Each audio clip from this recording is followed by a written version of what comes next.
Hello, everyone, and welcome to another episode of IBL On Deck, sponsored by Rawlings. My name is Jackson Farough. It's great to be with you today for another great conversation about baseball in Canada. Now, before we get to our excellent guest today, a couple notes to take care of. First off, if you missed our interview a couple weeks ago with Rob Thompson, current Phillies bench coach, definitely go check that out. He talked about his experience at the Olympics, his experience working with Derek Jeter, the Yankees system, winning a World Series ring. If you're interested in that sort of thing, definitely go check that out on YouTube, and the clips posted on Facebook as well. In terms of an IBL update, well, schedule should be out at some point next week, so stay tuned for that. Without further ado, it's time for our guest on today's program. He's the Director of Operations at the Canadian Baseball Hall of Fame and Museum. It's Scott Crawford, everybody. Scott, Hey. Thanks so much for joining us today. We really, really appreciate it. No problem, Jackson. Love it being on. Just before we get started, you've been there since January of 2000. Is that correct? Yes, yeah, been quite a while. Now, I don't want to make you sound old, but you've actually been at the Hall of Fame longer than I've been alive. I was born in April of 2000. Now, Now, I got I'd a like few to things to teach you then. Absolutely. Well, I think that speaks to your longevity and your clear passion for the game more than anything else. I guess we could start there. What do you enjoy most about working at the Canadian Baseball Hall of Fame?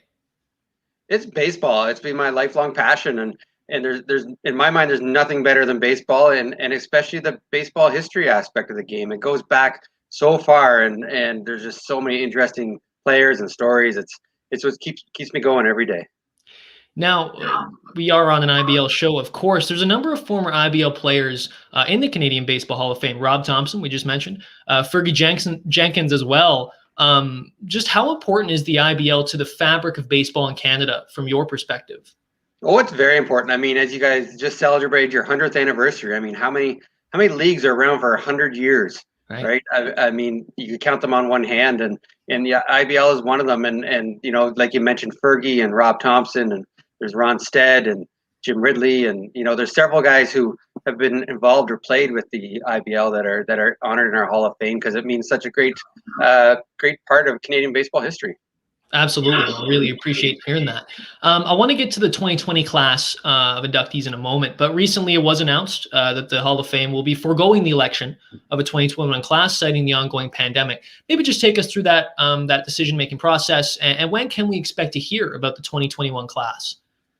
Yeah, I think basically our board of directors, you know, we've been meeting a lot, obviously, and after we postponed the induction last year for them because of the pandemic, and I think ultimately it was just decided to not add more people to the mix right now because we don't know what 2021 is going to bring. You know, we want to honor the four fellas from last year, Justin Morneau and Dwayne Ward and John Olerud and Jacques Doucette. We want to honor them properly, not clog the stage with a whole bunch of people that are deserving. And so the board just decided until we get this class done, we don't want to add another group of people to it. Now let's talk about that 2020 class. Morneau, Olerud, Dwayne Ward, and Jacques Doucette. How did you and the rest of the Hall of Fame committee sort of decide on those four inductees way back for the 2020 class? Yeah, well, we have a selection committee that's spread across Canada that does the voting. There's 24 individuals, and they're made up of media and past inductees, historians, and baseball executives. And it's a voting process. It closes each year December 1st. And then there's an email vote, and then a conference call, and then your final email vote, and you need 75% to get in. And those four people that got in are three players, two of them are Blue Jays, one's a Canadian, and then the great announcer from the Montreal Expo days. So it's a great class once again. Well, I want to get to that a little bit because you look at Olerud, for example, Dwayne Ward as well. The non-Canadians being inducted. I always wondered this when I was younger as well. How would it be that a non-Canadian could enter the Canadian Baseball Hall of Fame? It says on the website that they must have made significant contributions to baseball in Canada. Can you define significant in your eyes and the Hall of Fame's eyes? Yeah, it means more than just a cup of coffee and playing for the Blue Jays or Expos. Really, I mean, if you look at our Blue Jays and Expos that are in the Hall of Fame, you know that the fella who played the least amount of time with the Blue Jays would be Roberto Alomar. He played 5 years with the Blue Jays.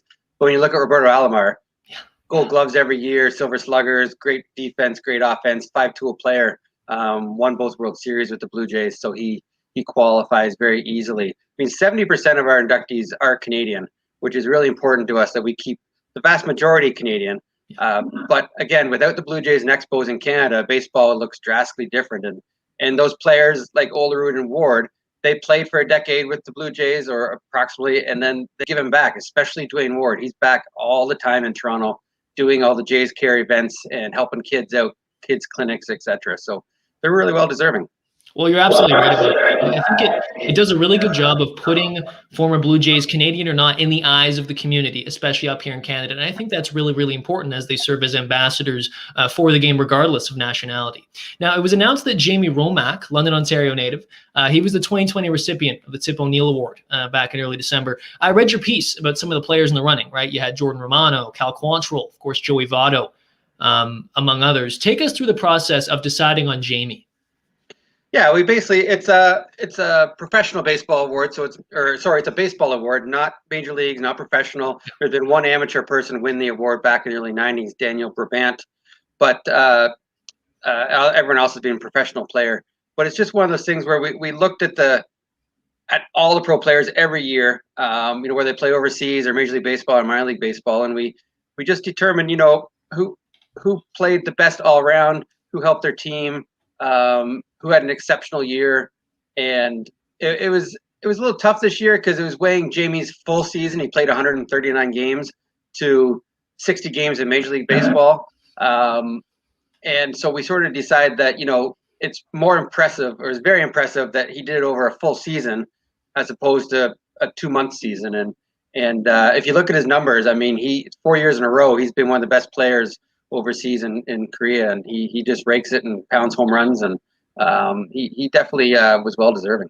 He's certainly representing London well. I want to get to the Jack Rainey Award. It's awarded annually to a member of the media who contributes significantly to the development of baseball in Canada through their work. Dan Shulman won it in 2020. Now, you cited the fact he called games, in a studio as a major factor, in the decision. Could you expand on that further and why Dan won the award?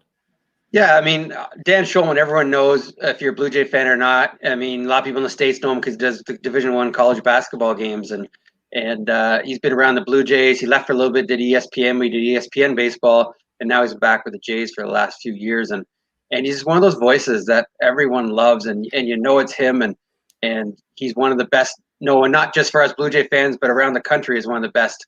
Him and Buck Martinez were in Toronto all year long, staring at TVs like you and I, calling the games. Now, they might have had 10 TVs with different angles, but they were still sitting in a studio, not at the ballpark. And that to me just shows how great he is at what he does. You're absolutely right. In my opinion, he's the best in the biz, and I think a lot of people would echo that sentiment. You don't have to say, but who were some of the other nominees in the running for that award, if you don't mind saying? Yeah, I mean, the ballot, the voters for that ballot or for the committee are all the past living winners. So you can down list and see who's was the voters. It's there's a wide variety. I'm drawing a bit of a blank actually on some of the other names that were on the ballot, but there's people like Richard Milo and Bill Humber and a few guys that recently retired from different newspapers and whatnot. So it's one of those things where there's a mass. We could give out 5 of these awards every year. There's so many great media people. It's not just broadcasters. It's all form of media, from newspaper to soon to be the internet. It's a lifetime award. So really the internet and the blog people aren't necessarily lifetime yet because it's more of a newer fad. But it's down the line it's going to include those people as well as a lifetime award. Well, that's really great to hear. Obviously, a lot of baseball players have walked through the halls of the Hall of Fame, and you've, I'm sure, met a bunch of them. Who's the nicest Canadian baseball player you've ever met? That's a tough one. If you hadn't added the word Canadian in there, I probably would have said Tom Henke. Oh. But he just was amazing in 2011 when he was here, and he's been back a few times. He's got a lot of friends up here from his Toronto Blue Jay days. I would. Most recently, 2019 was pretty special with Jason Bay and Ryan Dempster. The best thing about them, they're both BC boys. They're both about 40. They both played a decade or more in the big leagues.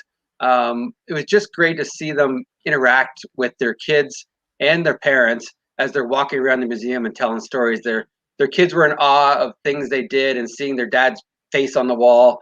And of course, mom and dad saw them play and used to it, but just to see the fans and react, and those guys are great. I mean, all our inductees are amazing when they come here. They're just so, it's Canada honoring them, so they're so impressed and so happy that the whole country is honoring them.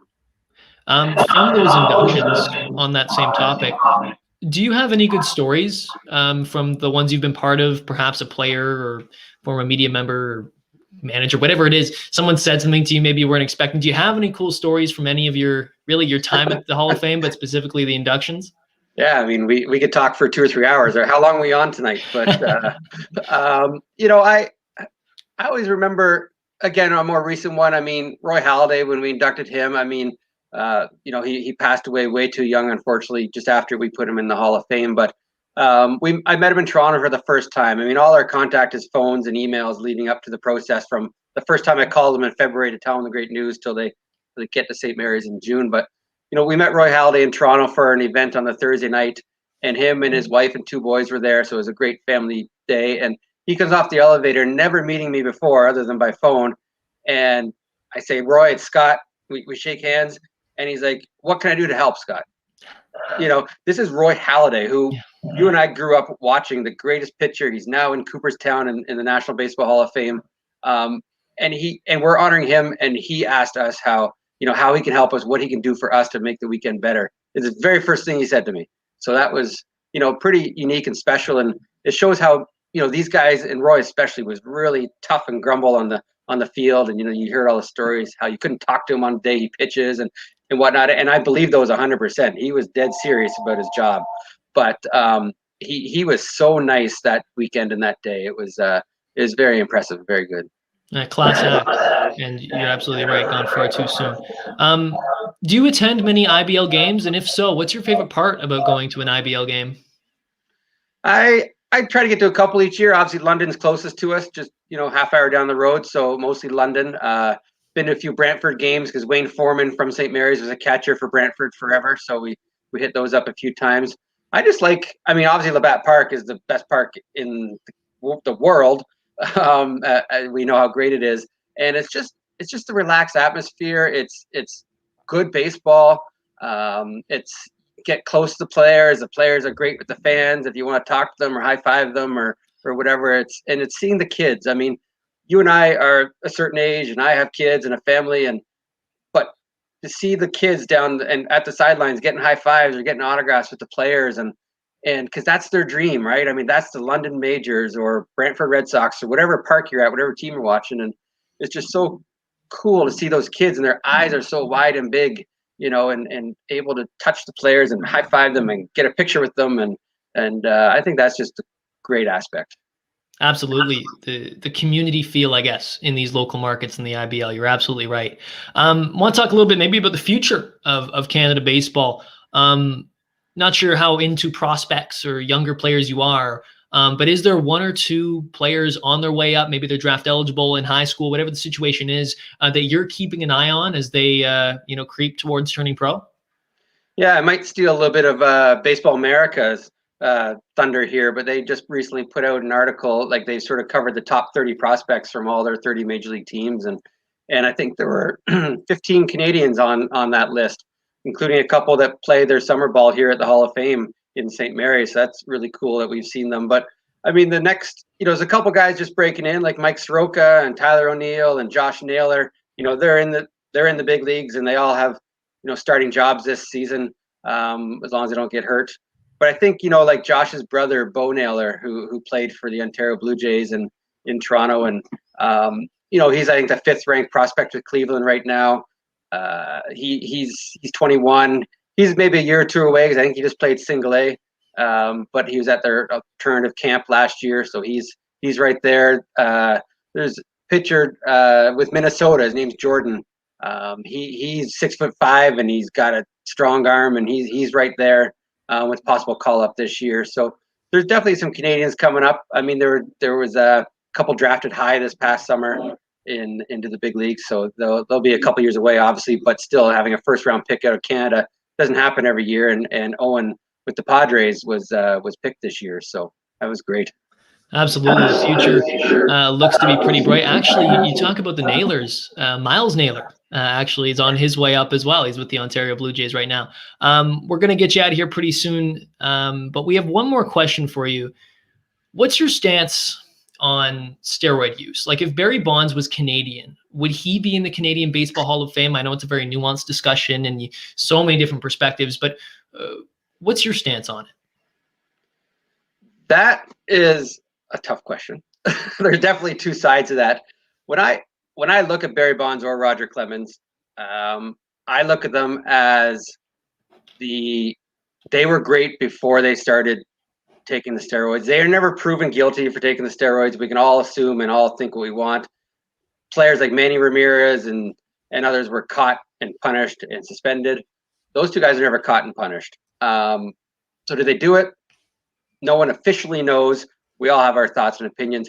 But I see Roger and Barry as, if you look at their numbers before 1998, they were already Hall of Famers. Maybe not first ballot Hall of Famers at that time, but they were already Hall of Famers in my mind by their stats. And they saw what other players were doing, and because it wasn't, just one or two on a team. It was a lot of people in Major League Baseball, and they saw the benefit and they went for it. And has it tarnished their reputation? 100%. Would they be in the Hall of Fame already without taking those? I would say yes. Will they ever get in?